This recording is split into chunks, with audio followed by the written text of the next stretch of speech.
everyone and welcome to my library. My name is Chinsia if you're new here, and if you're one of my lovely regulars, hi, how are you? I hope you're doing splendidly. So today we're going to be talking about what I'm going to be doing in my 4th year of No Buy Year. If you're new here, I have a whole playlist dedicated to No Buy Year. It will answer absolutely any question you have about No Buy Year, so watch one of those videos, please. This is just about updating about how I'm going into my 4th year of No Buy, what's changed, what hasn't changed, etc. So the first thing I want to talk about before I go into what I'm not buying, what I am buying, etc. is my new motive for No Buy Year. I mentioned this at the end of my last No Buy Year video, but obviously I think my new No Buy Year motive is less about saving money and actually more about environmentalism. So everything's going to be focused on my environmental impact.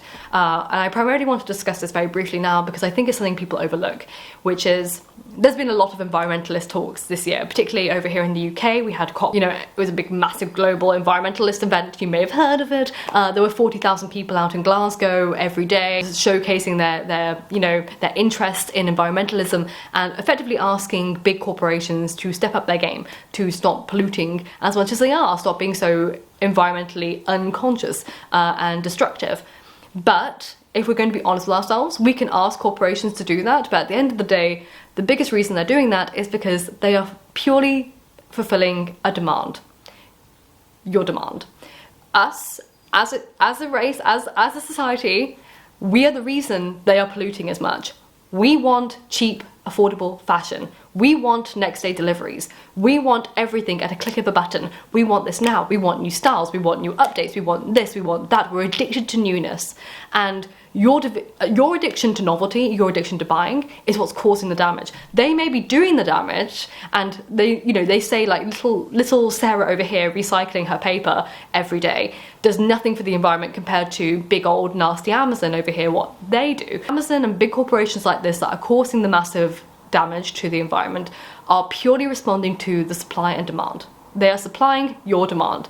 If people didn't want, fast, cheap fashion, Shein wouldn't be producing 6,000 garments a day. That's insane. That's just one company.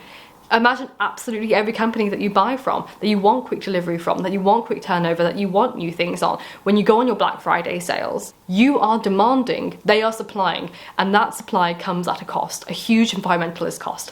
And going forward, that should be a new motive for No Buy Year. If it's not your financial security, it should be your environmental impact. I hate this attitude where people say like, oh, if I do X, it doesn't matter, does it? Because they're not going to do X. I'm like, well, yeah, everyone has that attitude. Someone has to do it. Someone has to do it and stand up for it and say, you know what, no, we're not doing this anymore. I'm not doing this anymore. And then they inspire someone else to not do it anymore. And then it becomes a custom norm. Yes, it seems to be a losing battle, but I'd rather give it a go for the sake of the environment than not give it a go. So my new motive for No Buy Year in year 4 is environmentalism. Following on from that discussion, I think it's very apt that today's sponsor is Wren.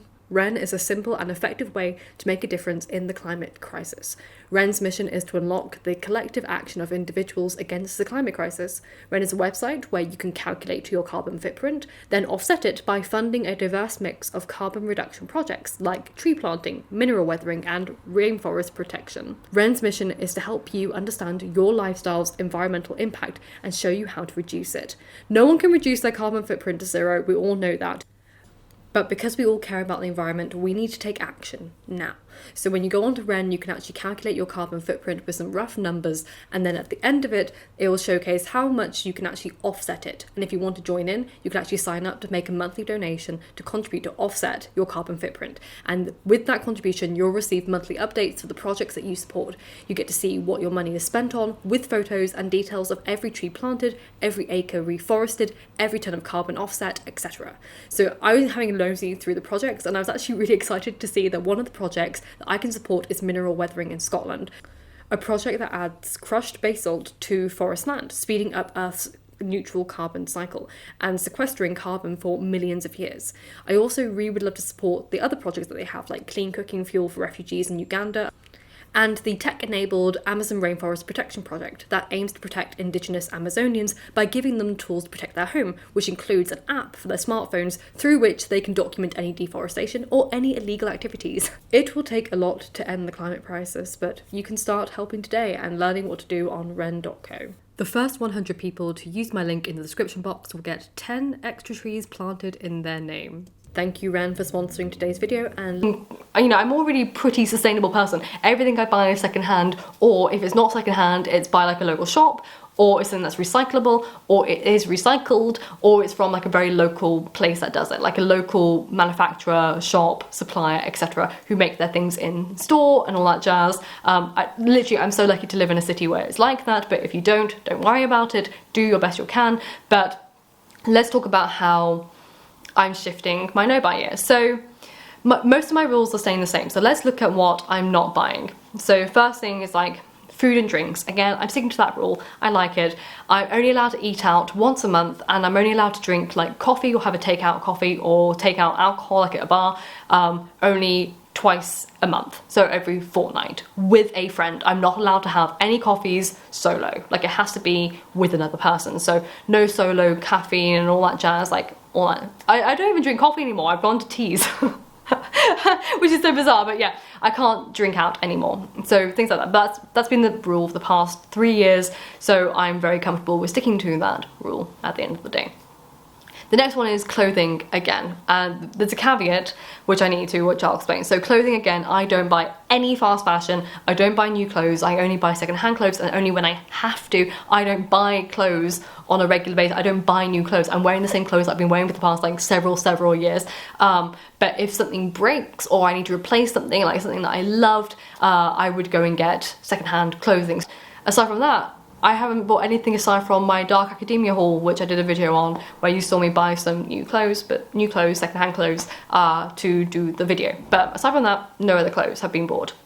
The only caveat that I'm struggling with, I don't know why I did that. I was going to say like this, like bending this one, I did that. The only thing that I'm struggling with is gym wear. So I go to the gym 4 times a week. Oh, I should mention that as well, but we'll go back to that. So I work out 4 times a week, and I wear the same t-shirts I've been wearing for over 3 years. They're not very nice anymore, is an understatement. They're quite nasty looking. They're just grimy. No matter how much I wash them, they kind of faded. They have like skid marks effectively on them for where I've like done stuff on machines and things like that. Like, they're not the nicest t-shirts. They are definitely over like 6 years old. They were like, because all my gym t-shirts are actually t-shirts that I used to own as just t-shirts, and then because they became too manky to wear as a casual t-shirt, I was like, I'll just wear them as gym gear. But now they're even too manky to wear as gym gear. I'm still wearing them, but I would like to find some secondhand gym gear, mainly just t-shirts, not even like bras or anything like that, or find a brand that does like sustainable tops, like for working out in.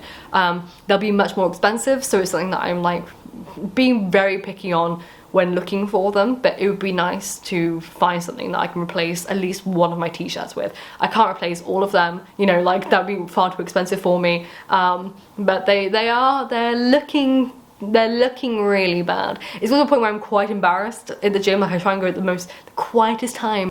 You know, it's just a workout, it's just to cover up my boobs, it's fine. But then there's another thing that has changed in my no-buy year, so I've gone back to the gym. It was something that I said I was not going to do in my first 2 years, actually my first 3 years of no-buy. I said I'm not going back to the gym, I'm done. And then in November of my 3rd no-buy year, I decided to go back to the gym because I was kind of going insane. So if you don't know me, I work from home, I'm freelance, and I study at home, and I never leave my house. And I worked out in my house, I lived in my house, I ate in my house, I worked in my house, I studied in my house. I was kind of going insane. I needed something to get me out the house. And eventually I just went, you know what, I need to, because I'm not going out of the house, I'm never leaving the house, only for like grocery shopping or I'm walking the dog, I'm never going outside. So I decided that I'm joining the gym again, and I used my student discount, so I got 30% off the membership, which is great. It made it so much cheaper than it used to be. So I've gone back to the gym, and I love it. I thrive on just having that half an hour a day to do something that's not in my flat. Is just exceptionally exciting for me, and it was just so good for my mental health and all that. But hence why my nasty t-shirts I've been working out for the past like year at home privately, well now actually 2 years at home working out in them, have become a mark of shame when I go out in public in the public gym, and like people can see me. Buying kind of just basic things again, like decor, I'm trying to think what else, like just the basic stuff. I'm not buying anything, and I don't want to. There's nothing out there that I want to buy. I anticipate book tokens for Christmas, and I just save those until there's a book that I need for research that I would like to have as a core text, or something that I refer to a lot.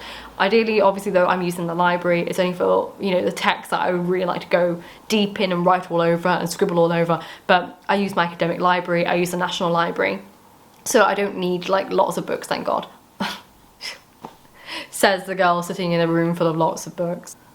Things that I would like to buy in the new year that are slightly different from the last. So I mentioned the gym gear already. I would like a new gym t-shirt, potentially. I would love like one. There's a nice one that I can kind of wear. And then the other thing I would like to buy is like an all-in-one air cooker. What's it called? Air fryer. An air fryer. But it has like an all-in-one, so it does like roasting, baking, things like that. And the only reason I want to get one of these, but again I'm trying to look for a second-hand one if possible, is I'm keeping out for a second-hand one. I found them, you can buy them online, but I'd like to look for a second-hand one. Is again primarily for eco. So I'm a, you know, single person. Turning on the oven isn't very eco-friendly for me to cook like a one-person meal, and I don't batch cook, which is something that yes I should do, but I really struggle with because I don't have a big enough fridge for batch cooking. I don't have a freezer, I don't have a big enough fridge. Like I have like a teeny tiny shoebox freezer that I can put some things in. But when I've batch cooked in the past, I found it really, really hard. Like I really struggled to have fridge space, and food kept going off, and it wasn't very cost effective for me in the long run because I was spending more money on food, and then I was batch cooking it, but then I wasn't getting it fast enough before it went off because my fridge isn't big enough, and it was just an absolute mess. So I like to get back into batch cooking, but if possible also I'd like this kind of little fryer thing for like easy quick meals, like a potato. If I want to have a potato, I would like to have a potato. I haven't had a potato by itself for a very, very long time because again the justification of putting it for one person isn't eco-friendly, so I don't do it. But I would like something that would be more eco-friendly. But again, I'm still on the edge of it. It's something that I'm still debating on doing, but it is something that has been in the back of my mind for the past 4 months, and I would like to get one of those maybe, because I could then have a potato. Is it just because I'm just craving a potato? Also, I know I need a new microwave. Everyone told me off about my microwave. Basically, God, it must have been 6 months ago, I mentioned it on my video that an inspector came around my flat and they said like, is that the flat's microwave or is that your microwave? And I said, oh, that's my personal microwave. And he went, yeah, I wouldn't pass that microwave. He went, that is a dangerous microwave. And I haven't bought a new one. I've just been really putting it off. It's something that I know I need to replace, but I haven't. Again, it's like this weird thing of like, I can't find any secondhand, that because you don't want to get a really old secondhand microwave, because again it's just the exact same of what this one is, but also it's just a faff. It's just trying to find an eco-friendly replacement for, and then I was potentially thinking, oh, with the air fryer could I cook that, like could I use that instead of a microwave? I don't know. It's one of those things that I'm still sitting on. It's not something I've decided, but just so you know, that's kind of the things that I am thinking about. Another thing I would really love is a holiday. I haven't been on holiday in over a decade. Like I've just worked continuously. Again, when you're freelance, you don't get holiday pay, you don't get sick pay, you don't get holiday pay, so if you take time off, you stopped earning money. So it's this weird little dynamic of like, can I take a holiday? But it has been over a decade, and I would love to see Greece. Like I would love to see the places that I'm studying my PhD in person, even if it's just for a weekend. Who knows? I likely can't. If I can potentially save up for a weekend away, even, you know what I would love? I would love to go for a weekend in Paris. Just hop over, go to the Louvre, which I can't pronounce correctly, so my apologies, and just like, and see Shakespeare in Paris, like Shakespeare Company, and then see Notre Dame, like just like little things I've never seen, I want to see, and I've never seen, and I would really like to see. Like in person, I read about them all the time, and I've never seen them. There are so many things that I've read about and I've never seen, and you know, I would love to see. Things I can buy are gifts. I always buy gifts for people, but I kind of stick to the same thing. So I buy books a lot of the time for people, because most of my friends in my life are bookish like me, so we all want books. But also, if I'm not buying a book for someone, I'm only going now for entirely secondhand stuff, which I've been doing anyway, but also now a real focus on local shops, like the local people around here. So I live in a city where there's just so many local, like, little produce. There are like local plant shops and local candle shops and local perfumeries and just like really sweet little industries that are just working with local produce, producing like Scottish skincare, like Scottish like perfumes. It's just, they're so nice, they're so lovely, and the people here are just such good people, and I would love to support them more financially through gift giving. So I have actually already done that for Christmas this year. So all my gifts have come from like a local person, or if not from a local person, from an independent artist somewhere. So I've also bought things from like an Etsy shop, like just supporting like local people doing their businesses. I'm interested in people who are producing and selling what they produce rather than people who are mass producing and, you know, not selling what they produce and then just putting it into landfill and paying people minimum wage to, like, not even minimum wage, under minimum wage, to produce garments that are completely destructive to the environment and all that jazz. So yeah, that's my focus with environmentalism, going into that. And outside of that, yeah, I don't think there's anything else I can think of when it comes to no buy yet. I'm so in the groove now of no buy that I can't think what there would be to buy. Like, I'm just like, I'm so out of it. Like, I'm sponsoring so many dogs. Like, again, I spend money on charity quite a lot, and I think I have like 6 dogs I'm sponsoring around the world. It's insane. And I send money to them monthly, so I'm not taking that away as well, so I'll keep that going for them. And also I think I donate to shelter. I think I have a lot of like charity, what do you call them? Not subscriptions, direct debits that are going out. So I think shelter's one of them as well, but it's primarily dog charities that I'm supporting at the moment. Because it's just such wonderful work out there, and I wish I could help more, but I'm struggling time-wise. Oh, it's in that sentence that I'm just struggling. But yeah, I'm pretty sure that's those are my plans for my no-buy year. I can't think of anything else that I could potentially spend my money on, because I'm just so used to not spending my money on it. I can't think of what else there is. Basically just keep myself to myself. Keep like, you know, keep your expenses low, keep your expenditure low. I have to survive. I will have to travel a couple of times this year, not on holiday, but for my PhD. I have to go see my supervisors in person. I have to visit the university, which sadly there aren't any funding for that. There's no grants this year for travel, which has been a bit of a pain. Just because of COVID, distance learners aren't being covered for funding opportunities. They've had to like narrow down their funding field, which is understandable, but it's a bit of a pain. But that will be a couple of expenses this year, but hopefully not more than 2, so I won't have to go down more than twice, and pretty standard. But yeah, aside from that, I don't think there's anything else I can talk about. I hope you're having a lovely Christmas, or Vlogmas thus far. Thank you for joining me. If you're joining me, I'm doing a video every day. I hope you have a wonderful rest of your day, and I will see you tomorrow for another video. And remember, books save lives, so keep reading.